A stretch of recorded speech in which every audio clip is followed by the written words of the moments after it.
ജീവിതത്തിൽ എല്ലാവരുമുണ്ടെന്ന് കരുതി ഏറെ അഭിമാനിക്കുകയും സ്വപ്നം കാണുകയും വർണ്ണത്തുമ്പികൾക്ക് പുറകെ ഓടി നടക്കുകയും ചെയ്ത നായക നടിയാണ് മീര ജാസ്മിൻ. നല്ലത് കാണുകയും കേൾക്കുകയും ചെയ്തതുകൊണ്ട് വെളുത്തതെല്ലാം പാലാണെന്ന് വിശ്വസിച്ചു. സ്നേഹത്തിന് വേണ്ടി കൊതിക്കുകയും അത് തേടി പോവുകയും ചെയ്തു. പേരും പ്രശസ്തിയും കിട്ടിയപ്പോൾ ഇത്തിരി അഹങ്കരിക്കണമെന്ന് ആഗ്രഹിച്ചു. തൊട്ടതിനൊക്കെ കുറ്റം പറഞ്ഞു, ദേഷ്യം ഭാവിച്ചു, പൊട്ടിത്തെറിച്ചു. അഭിനയത്തിലും വാർത്തകളിലും നിറഞ്ഞു നിന്നു. തെറ്റിദ്ധാരണയുടെ പേരിൽ സ്വന്തം കുടുംബം അന്യരായി.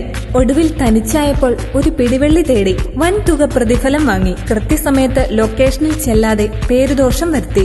സിനിമകൾ പൊട്ടി. ഏറ്റവും ഒടുവിൽ വിശ്വസിച്ച് പ്രണയിച്ചവരും കളം മാറി ചവിട്ടി. അപ്പോഴാണ് ബോധോദയമുണ്ടായത്. കുറേശ്ശെ പക്വതയാകാൻ ശ്രമിച്ചു.